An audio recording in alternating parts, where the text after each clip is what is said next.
Hiya folks, it's Kikoskia here, and welcome back to Let's Play Pillars of Eternity, and when last we left off we found something very rare within Durgan's battery, a trap that we cannot disarm.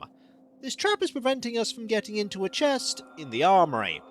I could just brute force this, but I'm a little bit concerned that it will slay Lirin.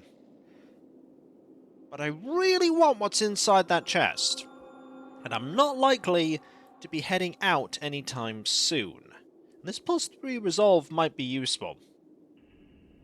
I wonder if Edér can activate this.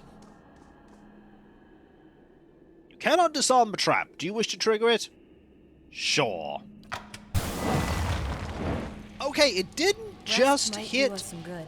Yeah, it didn't just hit Edér, but we have now opened it. Let's see what's in there. There is a crossbow, and... Ooh! What is this? Badgrad's Barricade. It's a medium shield, 12 deflection, -4 accuracy, grants bash, 10% range attacks for about to attacker, grants thrust of the tattered veils on a critical hit, which is extra crush damage. This heater shield bears the Black Wolf of the Badgrad line, as well as the personal sigil of the shield's last bearer, Mekgrum Badgrad. A renowned fighter, Mekgrum had a reputation for practicality and ingenuity, and in his hands his shield was as much a weapon as his blade. Mekgrum had a particular fondness for taking on spellcasters, for his shield could reflect his foes' own arrows or spells against them, and a blow to the face from the barricade was usually enough to put an end to further casting. While their Ungard cousins went on to rule the Coldwater region, the Baggrads did not survive the War of Defiance. Mekgrum himself perished in the Battle of Defiance Bay, and his shield passed into the hands of a series of noble masters before slipping from common recollection. That is a fantastic shield. I completely didn't notice the 10% of ranged attacks reflected back at attacker. That is a really good shield. Right now you're using this, which does give you shield deflection. I could have this be your alternate shield. I'm unsure. This is extra deflection, but this is more damage. I'll consider it. I'll consider it. I've also been told that there is a thing that I picked up for focus gain. There you go. This. This should be really, really good for you. So let's hand you that so you gain more focus. And as for this, we'll just have you hold that in your inventory. With that done, it's time for us to head out. And be very careful, because we can't disarm this either. Quietly now. So I'll have you sneak. And there's another trap. Can you disarm this one? There you go. Yes, you can. Double check you can't disarm this one. Yeah, you can't. You can't. But I'll take this trap here. You never know. We might end up leveling in here, and then I can come back and disarm this. Maybe. Okay, don't move too far ahead, Lirin. I don't want you to... Oh, getting all of you past this is going to be time-consuming. But it will be worth it. It will be worth it. There we go. Get you over here, and you over here. Your thoughts must flow deeply indeed. And you over here. Hey. Someone did mention something, by the way. That I should probably be speaking to Durance a little more. Does something ail you? I had questions I wanted to ask you. If doubts and curiosity plague you, you're skinning your knuckles on the wrong door. Why were we supposed to meet, Durance? The why of it is you're a watcher, he snorts. A watcher runs two roads of why. For me, it's more a matter of what. There was a time when I wouldn't have spared a thought for your words, or even bothered with you. But now, seeking out watchers is what I do, to put the truth to them, see which of the two ways they bend. He smiles slightly, taunting. And what two ways are those? Either you're a dry field in need of a harvest burning, he frowns for a moment, his eyes flat, or you're lost in the darkness. Either way, you can see differently from others. He gives a half smile, then his tone becomes accusing. I can tell by the way you notice the staff first off. Not many can see it at first, nor the etchings or the flames, but your eyes. He stares at you, almost eagerly, nodding. Your eyes trace the path. That I could see. So which are you? A dry field, or lost in darkness? Durance's face tenses. The day we don't trade that question back and forth is the day our paths no longer need to be joined. And the trial... Durance's hand clenches his staff. The trial is done. So you don't know either? You know this nation is diseased. Don't need to be a watcher to see it in the children, the politics, the men that stalk the roads with knives in hands and murder in their eyes. This land needs life again, new seeds planted in the burned soil. His voice drops, mocking, and his eyes narrow. And something tells me you can see the path to make that future happen, Watcher. Your kind always does. So then, we need to make sure you see truly now. This nation, its people, don't need any more lies blinding them, nor do I. You test the truth. You don't blindly accept it. And how do you plan to test me? Sharing the road, of course. One truth to match another, matching each other's pace, keeping rhythm. Other priests can keep their teachings and rantings. For my faith, my teaching, sharing the road is a simple, hard truth. His smile widens, and his hands tap against his waist, once, then twice. And when you knock one truth against the leg of another, why, both legs stand firm. But now, if you strike a lie at the knee with the same force, his smile dies, and his eyes narrow. Why, you make a cripple with but one leg to stand on.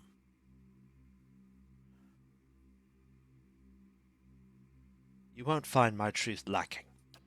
The road is young, so are your words. The truth will win out. Keep pace and we'll see. Liren certainly hopes that she'll keep her truth.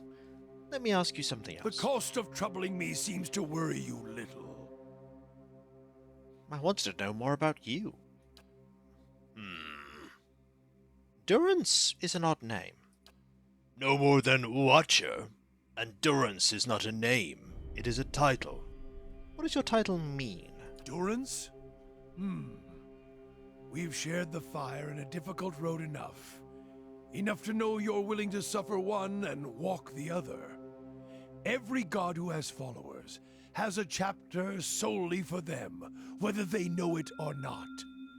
I know it. This chapter is not a thing of intent, but a flame that catches you. Everyone hears dogma and hymns and rituals in a different way. And whether they admit it or not, the fires that catch your senses all weave into a larger bonfire, which becomes your religion, your way of life, your road. Worshippers take what they want from the god, and then translate it. So it was with Durance. Was a man once, before he became the religion.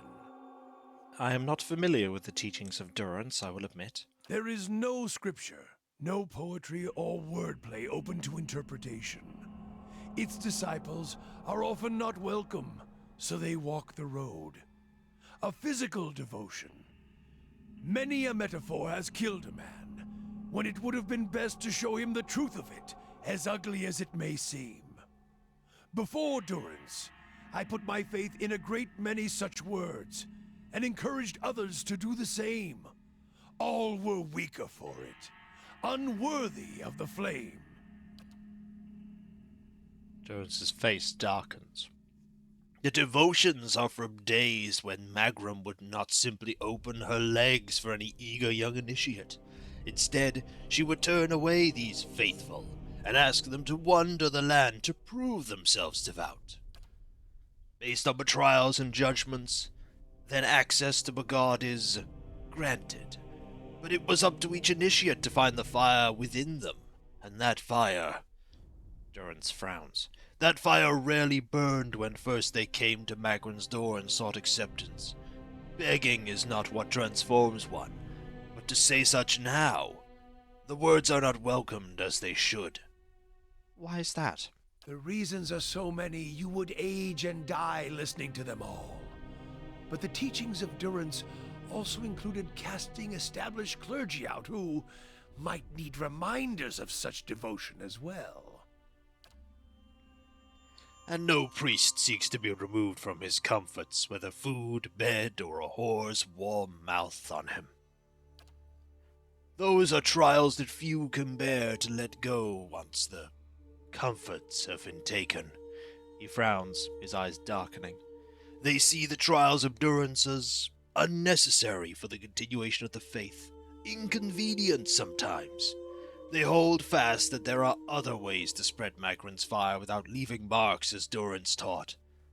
What do you mean, leaving marks? As the disciples walked the road, the trials of Durance they suffered and dispensed were also ones of justice. All potential converts, even the faithful, were tested for weakness, and if their weakness broke them, so be it. If they survived, then they were transformed, made stronger as Magran seeks of all. Before I followed the way of Durance, I did not test myself. I did not test others. Weakness and injustice thrived around me because I permitted it to be so. Why would the clergy object to your dispensing of justice, Durance? Justice was not seen as our duty. Justice was a thing of Woodica. Durance grunts. And the debates on that ran fierce and hot. If any god should hold the reins to the keeping of any other, as I said, an unpopular notion. Durance chuckles without humor. Might spread like a fire. Can't have that. Yet Durance reminded us that Woodica had once been burned by Magran, and rightly so. If a goddess of justice must be burned to remind her of her place, well, then Magran's clergy can remind others in a similar fashion. So this religious traveling chapter was put down? There were not many of us, Durance snarls. I am the last, and while there's no words or poetry to mar Durance's teachings, there's little to keep it alive if the fire dies. But that in itself is a test. The Saints' War gave Durance a new boost of popularity, for a time. A saint to match a saint, ruthlessness to match ruthlessness. Durance shrugs. The fiercest of us, well, we took the battle to Aethys, and raid Ceres. It took strength to turn back their heresies, and I doubt many of Magran's highest could have done the same. Then the teachings dwindled, died, as most flames do. Durance stares at his staff. But they still leave marks. So you would punish others? Transform them. If they broke, so be it. The greater the ruination of their flesh and soul, the greater their hope of salvation.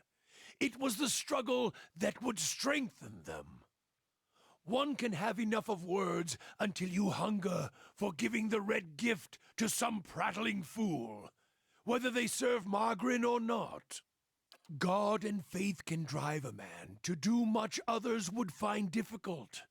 Durance himself admitted as much. He did not relish the task, but he did not shy away from it.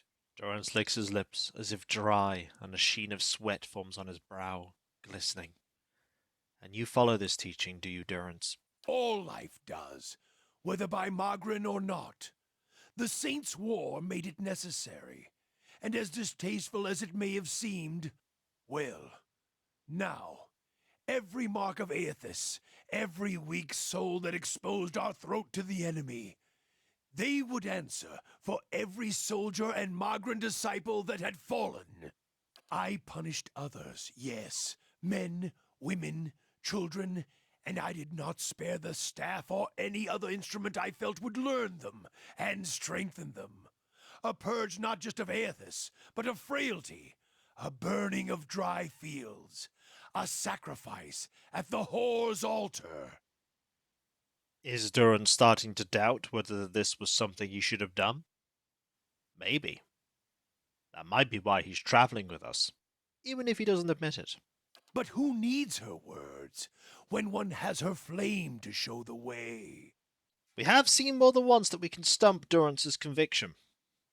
Perhaps we'll do so again in the near future. I have other questions for you if you're willing. Are those the same robes you wore at Halgate? Are you a servant of Whale? Let mysteries and questions remain with him, at least until the next time we need rest. Okay, so we can't ask that question.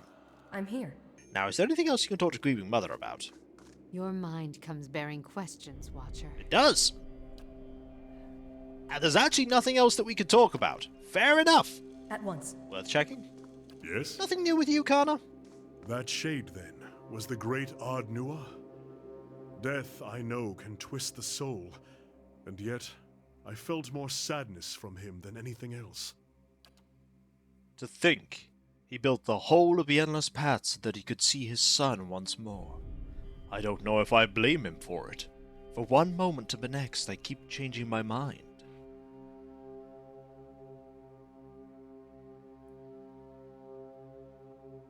Loss doesn't justify inflicting suffering on others.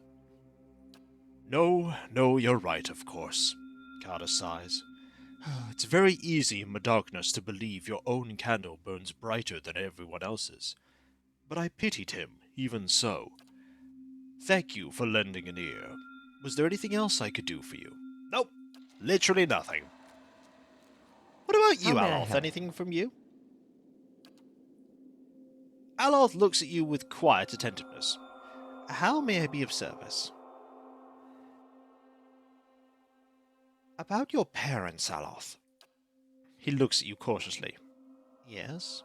Why was your mother gone so often? She was invited to join Heimneg with a landed Thane when I was very young. His estate was a 5-day ride from our home in the Synthwood, so that was part of it. He gives you the smallest of frowns. The real issue, however, was my father. Despite his initial agreement with the arrangement, father was never happy with it. He would hound and harangue my mother when she was home. He wanted to know whether she was intimate with the Thane, and no matter how many times she swore she wasn't, it was never enough. As you can imagine, that led to her coming home much less often, even though she still supported us financially. What's a Heimnig? A ceremonial marriage between folk and elf. Because the Edér mainland has historically been split between the two races, we have many institutions that are designed to normalize relations. Our monarchy is headed by folk, but an elven consort rules alongside the reigning Thickening or Mequin. It is the most prominent example of Heimnig. In many cases, a Heimnig allows two households to pool resources. Among the aristocracies, Heimnigs consolidate power. Sometimes, as in my mother's case, a Heimnig is a means for a noble to add another administrator to his or her household. Consorts are received with almost the same level of respect as their noble counterparts, which can be extremely useful. Of course, Heimnigs are sometimes used to sanitize an extramarital affair. He shrugs. I don't know that it's really any better, but it seems to satisfy common notions of decency, and elfin folk unions are sterile, which no doubt eases some concerns. It sounds like your father had a problem with his temper. He had a problem with my mother's Heimnig. Even though they agreed upon it long ago, that the financial benefits would be considerable, that it was little different from his role as the Earl's steward, it ate at him. So he drank and raged. When she was home, he raged at her. When she wasn't, he raged at me. More than anything, he wanted me to become an arcane knight in the service of his Earl. I think he felt this would validate his chosen career and master. He was a firm man, as you saw, but in the end, I became a successful wizard, due in no small part to his strictness. Nonsense. You accomplished that on your own. You would have been fine without him pushing you. Are you so certain? I didn't know what I wanted from my life then. I surely wouldn't have been so focused without a little direction. That's all I really wanted to know. Very well. Why did you want to take Belisarge's notes? Like I said, I didn't appreciate her prying. So, now you understand a little more about Isilmir. He wrinkles his nose. No thanks to that animancer. My spleen? Black bile? Come on. Belisarge's methods were flawed, but you still learned something, didn't you? Only because you and I have a lick of good sense between us, but the average person? Show them a shiny gadget in the hands of an expert and they'll believe anything. Not necessarily. People have more sense than that. He raises an eyebrow. You can still believe that after all you've seen? Must be nice. That's all. Okay, there's only one more person left for me to talk to. And that is Edér. Hey. Anything new to say, Edér? I've been asking myself, if I was a murderous secret society in Deerwood, what would I do? But none of my ideas are very good. Let me see if I can ask you about something new. If you're sure, tell me about your brother, Edér. Woden was, about everything you'd want your firstborn son to be. Dutiful, honest, put thought into everything he did. Real pain in my ass. Made me look bad about every way he could. It wasn't something he tried to do, but of course that just makes it worse. Not that he didn't get into trouble himself. He was just better about feeling guilty after. We used to have this farmer near us, Hereward. Couldn't stop talking about how well he cared for his chickens. How their feathers were the whitest in town. Convinced the butcher to pay him double what the other farmers got. Me and Woden got tired of hearing it. I was maybe 11, 12 at the time. We borrowed about 6 different dyes from the dyer one night. Dyed Hereward's chickens every color but white. Next morning, the butcher comes knocking, asking for 6 of his whitest chickens. We were feeling great, up until Hereward saw what we'd done. He just got on his knees and cried right there, all those colorful chickens around him not knowing what to make of it. I thought it served him right, but I could tell Woden had other thoughts.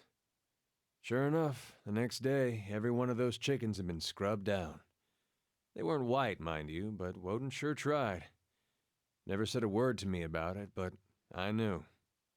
That was Woden. My parents, they always let us be who we were. Never told me to be more like him or anything like that. Which was good, because I was never gonna. Thanks for telling me. What's on your mind? There's nothing else. I'm And here. when we come back, folks, we've had some dialogue. And next time, we'll do some more exploring. We can't go that way. There's some rubble. But there is a way here. It looks to be the faintest flickers of light within that room. I'd like to say that I hope someone will welcome us politely in, but it's much more likely someone's going to want to have at thee with us. And I've just realised how much more formidable our party looks, especially Edér. Edér looks fearsome. Very fearsome. But exploring there and everywhere else on this floor will be for next time. And if you enjoyed this video, don't forget to like, comment, and subscribe if you're not. And if you are subscribed, press that bell for those notifications. And I'll catch you next time, folks. And I'll see you then. Later.